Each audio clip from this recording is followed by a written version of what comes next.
Magandang buhay, magandang araw po sa lahat. Ako po ay umikot sa aking farm at laking tuwa at galak ng aking puso na makita napakaganda ng kalagayan.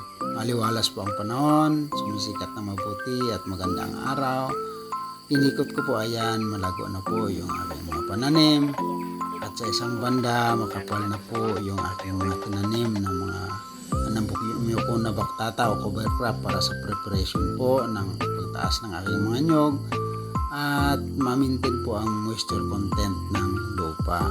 Umikot po ako dyan, inakyat, baba, akyat, baba.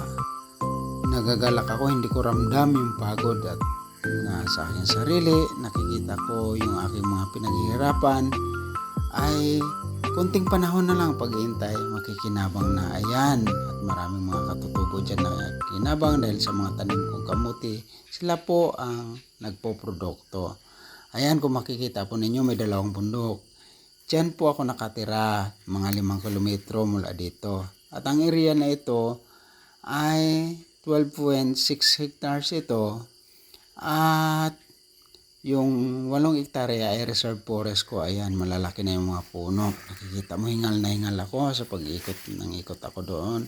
Salamat sa Diyos at maganda po ang sikat ng araw.